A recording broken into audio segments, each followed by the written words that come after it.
Hello and welcome to the Vine Life Podcast. I'm Tony Clark, your host. I've got a special guest on today's program, and his name is Christopher Wyze. He's got a very good band, and it's called Christopher Wyze and the Tellers. Now, they've jolted onto the global blues scene with Stuck in the Mud, their 13-track debut album of all original music. They're streaming in 90-some countries around the world, thousands of radio spins, many hours of YouTube views for their music video Stuck in the Mud.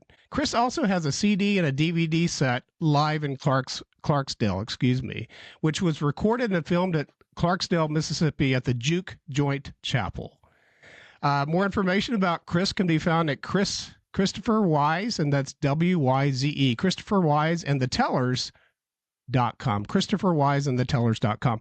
Chris, I can't thank you enough for coming on the program today. Very nice to be with you. I love what you do, man. I've been checking all your stuff out. It's great. I appreciate that.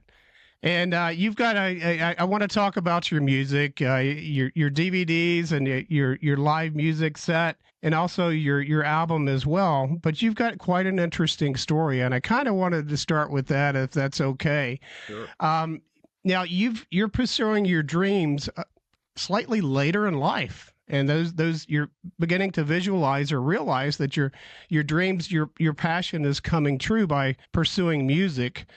Tell me a little bit, fill me in about this story about pursuing these dreams just a little bit later in life. Well, Tony, I'm relatively new to this. I started singing in a cover band 20 years ago, but I became a recording artist 3 years ago. Before that, I owned an advertising agency. I'm a writer. I've owned an advertising agency. I've been a writer. I've written for magazine, newspaper. I have 5 books in print under my real name. Of course, I've got a stage name now. I write books about marketing. I also have a book out in the world about golf, written with Pete Dye, who's a world-known golf course designer and a friend of mine who I wrote. So I spent a lot of years in that business and, working too hard, to be honest, Tony. And, I probably got to a point where I thought I might have to quit this because it was very successful. It still goes on today. I sold the business. I even work for the guys a couple days a week because I really love what I do. But I started getting into music and playing with a cover band. I eventually thought, I'm a singer. They needed a front man. Okay, I'll do it. I can do that. And I did. But then I thought, I want to do more with the band. So I said, I'm going to learn how to play the harmonica. We were playing blues tunes. So I signed up for a harmonica camp in Clarksdale, Mississippi. That's the home of the blues, man. That's where it all came from.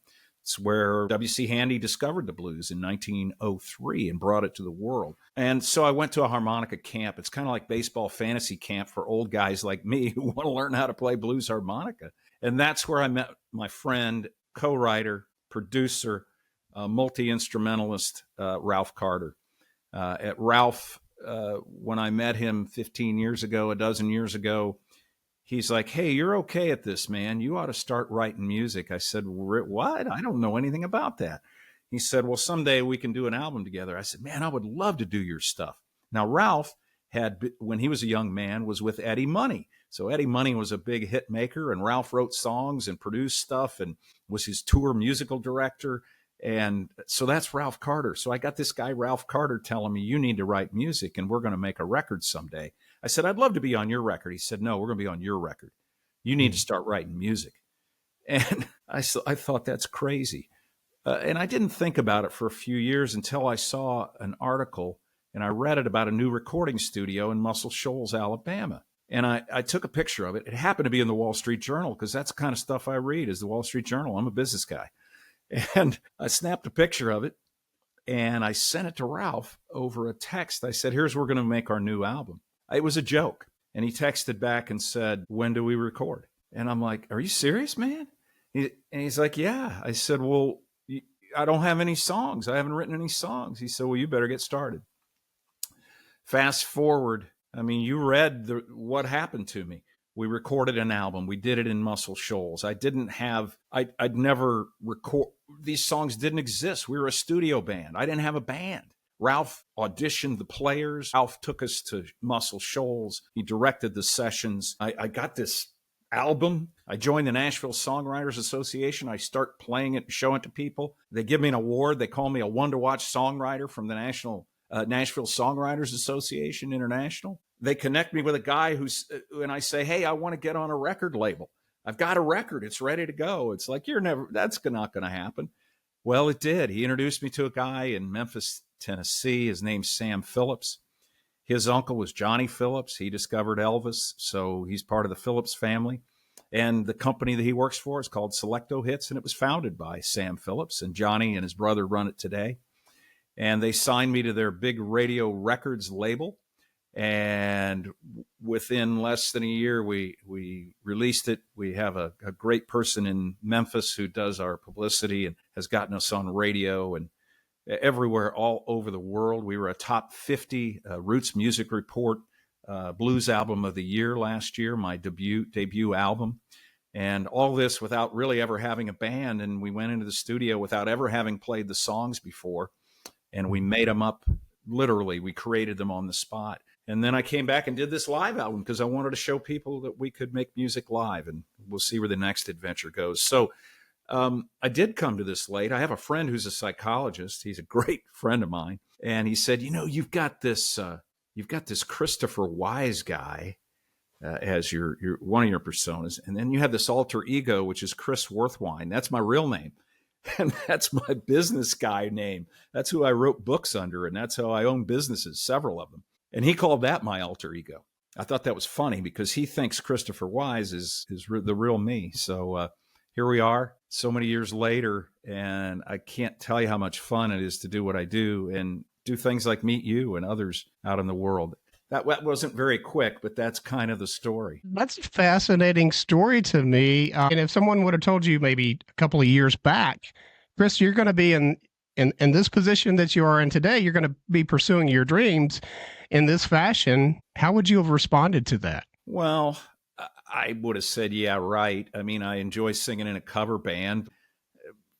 I don't write music, but here's the thing. I'm a writer. I've written, I figured 1,200,000 words that somebody's paid me to write. So I'm a hired gun, man. You tell me what to write and I know how to write. It never occurred to me to write songs until Ralph said it. And I always thought I might write fiction. I'm a nonfiction writer. I got 5 nonfiction books in print. And I thought someday I'll write fiction. It's like, oh man, 50,000 words, 70,000 words.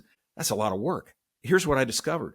I can make up a story about a guy who's down on his luck. And in 300 words, I can tell a blues story. And so it's crazy. I've got 15 books out there today that are music, that are telling stories about people. So that's really for me, the significance of the music is some of those stories are about me, of course. Some of them are things I experienced, and some of them are completely made up, just like fiction, right? So I would have thought it was crazy, but it's funny. I learned how to use words and tell stories and try to get people engaged, and spent 40 plus years doing that before I ever wrote a song. So I think I was ready to do it. Christopher Wyze and the Tellers. I'm assuming the Tellers kind of played into that band name. Is that correct? By you're telling the story. Yeah, absolutely. That's what we are, as storytellers. And so I said, hey, Ralph, I got to come up with a name for myself and a name for the band. And he's like, I like it, man. So that's it. Yeah, we're tellers. We tell these stories. So that's something I want all of our songs to do is tell some sort of a story. So talk to me just a little bit behind the scenes here. Who are the Tellers? Who are some of the guys and gals maybe in your group? Yeah. I was listening to one of your shows, and I think you had a guy on who you talked about studio musicians. And I have the same thing. I wrote this down because it's like, they're so unsung. I had to go look up, well, who are these guys? So I was in Muscle Shoals. That's where we recorded our first album, Stuck in the Mud. And I'm just reading this off. Justin Holder was a drummer. Met him on day one, and on day one, we're making music together. 4 days later, the album's completed. Justin's played for Little Richard and Chris Christopherson and Jason Isbell and Keb Mo, and he's a part of the whole Muscle Shoals scene and Fame Studios and those guys. Brad Kuhn, he's a Fame Studios keyboard player who played on that. Eric Deaton plays with the Black Keys, and Hank Williams Jr., and also records as Eric Deaton. And I got to meet Eric through Ralph Carter. Ralph Carter, I told you him. He's been with Eddie Money, Sugar Ray Rayford, other good blues players. Doug Banks, another drummer, Duke Robillard, Charlie Musselwhite, Ronnie or Earl. And on my latest album, Mark Yakavone on keyboards. He's actually out on tour with Morgan Freeman's Symphonic Blues Experience right now. So he's a tremendous keyboard player and is out in the U.S. here touring and telling the story of the blues, which is narrated by Morgan Freeman. John Boyle, who I've played with for years, he's his own artist. He's opened for Jimmy Vaughn. And then my good friend Jerry Murphy, bass player in my band, and we wrote a couple of the songs. And then Kerry Hudson, who was with a very well-known Americana band, Blue Mountain, for many years, and is a great Mississippi performer and writer. We wrote Stuck in the Mud. We wrote another song. It's escaping me now. It might be Soul on the Road. Yeah, Soul on the Road. So those are some of the guys. And we've done a grand total of 2 shows in our lives. But we've all played music forever and ever. That's the funny thing. The first show we did, I met everybody the day before. We had a little quick rehearsal. And then we played the show and filmed it and recorded it. And that happened. And a couple of weeks ago, I did another one here in my hometown of Indianapolis. Christopher, let's talk about that hometown of yours, Indianapolis. I think that kind of ties in or weaves its way into a story about doing a couple of classics from a couple of different classic blues artists. Is that correct? Fill me in on that. Yeah, I didn't know this, but I've become a real lover of the blues and kind of a student of the blues.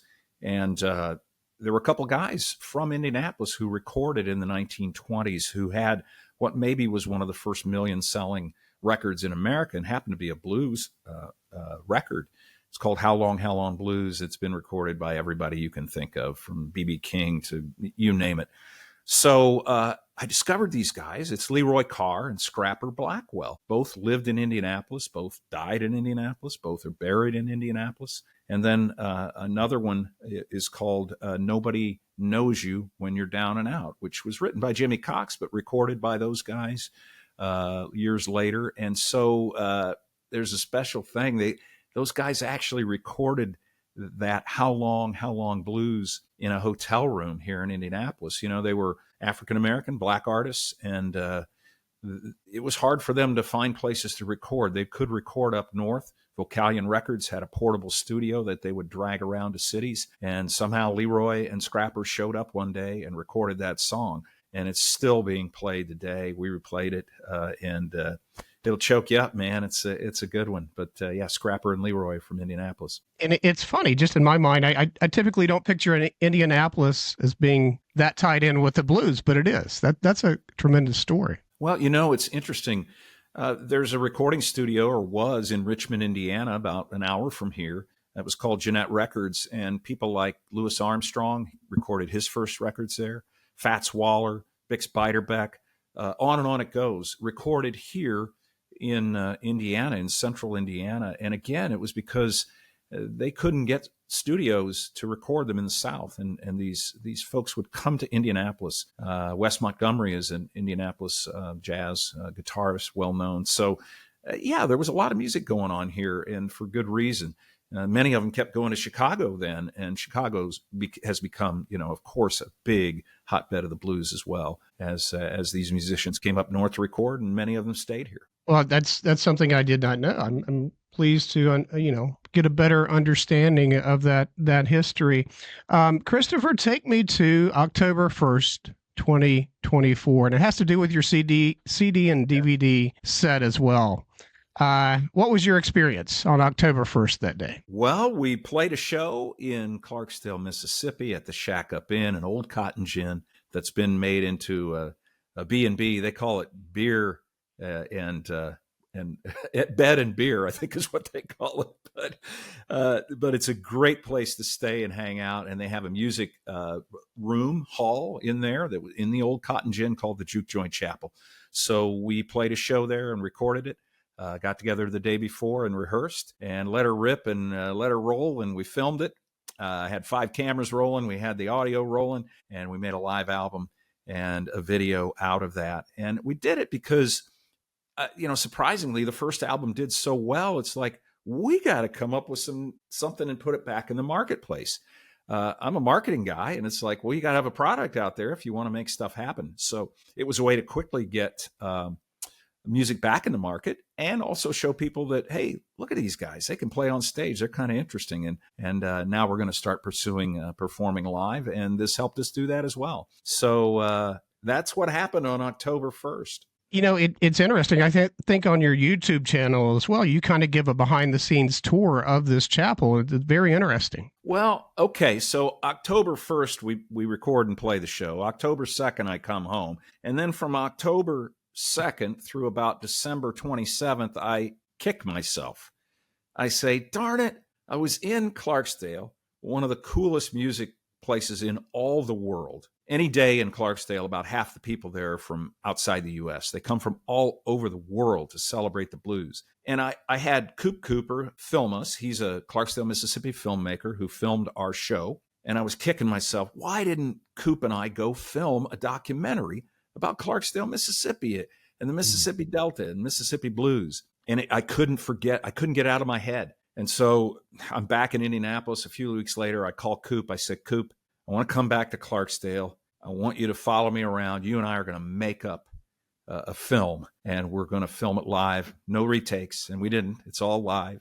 Jerry Murphy, my bass player, associate producer, he said, I drove down and I said, okay, Murph, on the way down, we're going to make up a documentary here. I want to include this and this. He made notes. We got together with Coop, spent 15 minutes going over them.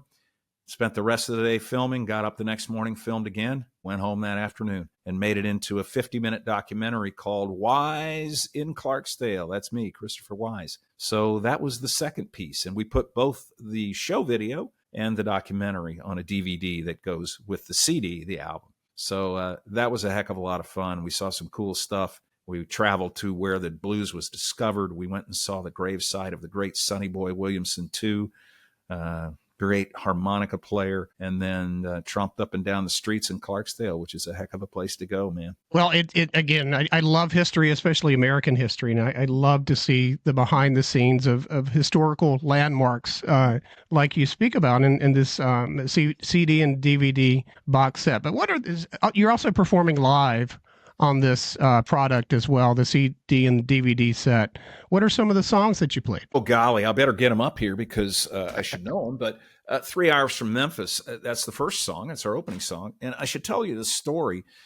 When I saw the article and I sent it to Ralph and he says, we're going to make this record. What we agreed to was to get together and record maybe 6 months later. And he said, you better start writing songs, pal. So I did. And we agreed that about midway, about 3 months later, I would meet him in Clarksdale with a pile of my lyrics, and he and I would make them into the songs. And so that's really what we did. I was on my way driving to meet Ralph in Memphis. He flew from Ventura, California to Memphis. I was going to pick him up, drive down to Clarksdale, Mississippi, an hour south. On the way down, I was looking down at the GPS in my Ford Explorer, and it says, well, I'm like, where am I? It says 3 hours to Memphis, 3 hours from Memphis. I'm like, 3 hours from Memphis. Holy cow, that's a song. And in a rush, this entire story came into my head about a guy on his way down to Memphis to meet a music guy. And he's been hammering away for years, and he thinks he's going to be a star. And he's a very hopeful guy. And that was the song. Well, the whole song was in my head. I knew it start to finish, the entire song. I was so scared. I didn't pull off the road. I was afraid I was going to forget the song. So I have the notes here. I had a little notebook about like that you fit in your shirt pocket. And I wrote the entire song on the console, or an armrest there as I'm driving down to Memphis about this guy who's going to Memphis to be a star. Well, at the time, I had no idea that I would be signed to a record label in Memphis, Tennessee. I had no idea. That wasn't even in the cards. I'd never met these people. And that, I guess in some ways we've had some hit songs, so maybe we became a bit of a star. So here I am on the road, and this kind of providence hits me of this story. And then I lived my life right into it. And that's what happened. So it's really spooky and weird, and the whole thing is weird, but I almost feel like, my whole life's been sort of preparing for this. I sang as a kid. I was in choirs. I loved it. We were a very accomplished choir. I won a gold medal in the state singing competition, all this kind of stuff. We sang the Messiah, which is, the greatest music that maybe ever was.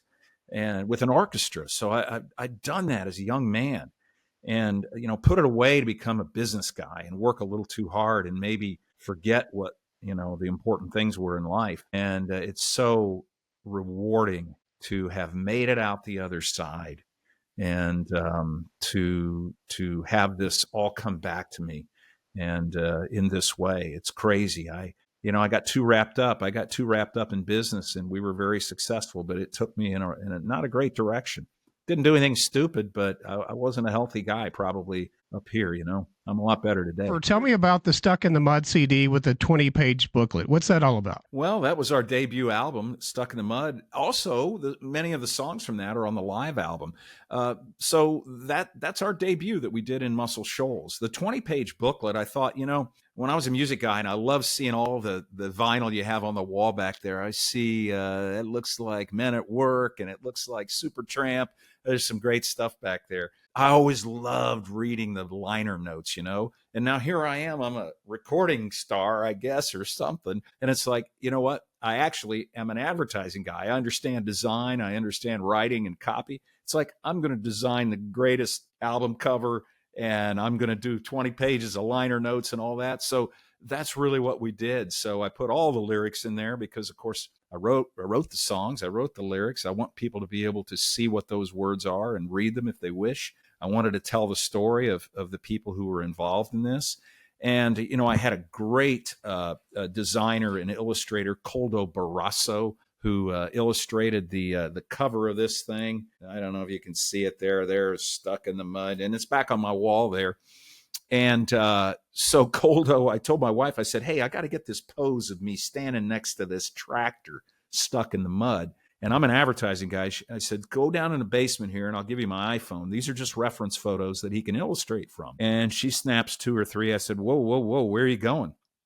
And I said, we got some work to do. We shot 3,000 photographs to get that one pose that is on the cover of Stuck in the Mud. And being an advertising guy, it's like I kept looking at him. It's like, that's not what I want. That's not what I want. That's not what I want. So we ran through 3,000. We finally got me to not look stupid or something. And we did that. So that album then became the basis for the live album. And it's got the songs like Back to Clarksdale, which was a #1 song last year on the Roots Music Report blues song chart. It was about me going back to Clarksdale, which is a little bit of where I kind of found myself, after I got a little too hung up on being a business guy. And so that's kind of a personal story. Money Spent Blues, that's a song about a guy who's never got more than about 2 nickels in his pocket, and he buys everything he sees. Well, I'm an advertising guy, so the first words of the song are, hey, Mr. Advertising Guy, I bought your cigarettes. And it goes from there. So I had fun with that one. Hard Work Don't Pay. It's about a guy made up who worked in a coal mine, and it's like, I'm done with this. I got to get out of here. Stuck in the Mud, of course, which was really fun. We have a female voice on there. In the studio, we recorded it with a female voice, just the only female voice on the whole record.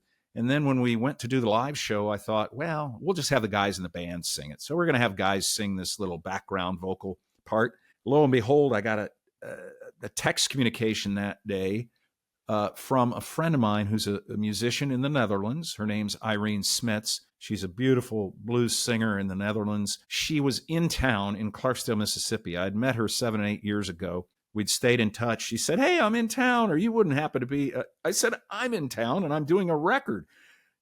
Would you come and sing on my record? So crazy. The next day she shows up. She hops up on stage. She sings. She films it. And if you've seen the video, you'll see Irene. She lights up the stage, man. We're kind of not worthy, us guys who were there, but Irene's just wonderful. So, and then I got a song called Good Friend Gone. I wrote about a friend of mine, sad tale. Some people take the wrong turn in life, and he sure did. And he's not with us anymore. And I wrote that song. I actually was in the studio recording it, and we didn't like the way it was sounding. We stayed in Muscle Shoals at the studio for 5 nights. You actually live there. It's an old home. And that night before we were going to go in and record the next day, I was talking to Eric Deaton, the guitar player. I said, Eric, that song's just not working. And I said, what do you think, man? And he said, well, I don't hear it that way. I hear this. And he starts playing that melody, that driving beat. And I'm like, I love that. I said, yeah, we can do that. And I said, I don't know how to sing it, though. I said, that's, and he started singing. I said, I can do that. And so we went in the studio the next morning, totally redid the song. I had a chorus in there that was like 100 different words. And he's like, yeah, that's too many words. I changed the chorus to 3 words, and I just kept repeating it. It's called Good Friend Gone, and that's what I did. But with the help of Eric Deaton, who's a talented musician, we made a song kind of on the spot there, sitting on the porch late at night, and went in the next morning and recorded it. Wow. Christopher Wyze, a tremendous story of pursuing your dreams at a later point in life. I can relate to that, so I can say that. But again, you've got this new CD. It's got a 20-page booklet, Stuck in the Mud. Also, Live in Clarksdale CD and DVD compilation, if I can pronounce that. Chris, what's the best way to support what you do, support your music, and find out more about you? Yeah, go to our website, ChristopherWyze.com, Christopher, WYZE.com. And of course, we're on Facebook and Instagram. You know this, Tony, but in the music world today, it's just so important that people follow you on Facebook, follow you on Spotify, subscribe to the YouTube channels. That's what gives us the opportunity to make more records, because, the record labels need to know that you have a fan base. It's not like it used to be. So we work hard at social media and trying to put out videos and content. So the very best thing anyone could do for us would be to follow us on Facebook and go to my website and put your email in there and let us know who you are. And if you felt so inclined to buy a copy of that CD and a DVD from Big Radio Records, that you're buying direct from the artist when you do that. And if you don't buy from somebody like an Amazon, so it's good help there too. Helps our record label. So you're too kind to ask. Thank you. That's what people can do. And we want to make more records, man. So I got 1,000 stories that I got to write. Well, keep making records. And again, if you're listening just via podcast or watching the video interview, go to ChristopherWyzeandTheTellers.com. Subscribe, like, listen, purchase from this website, and support Chris's work here. Chris, I will ask you to hang on 30 seconds post-interview, but man, it's been a pleasure to have you on today. What a pleasure. Love what you're doing, man. Thank you so much. Thank you.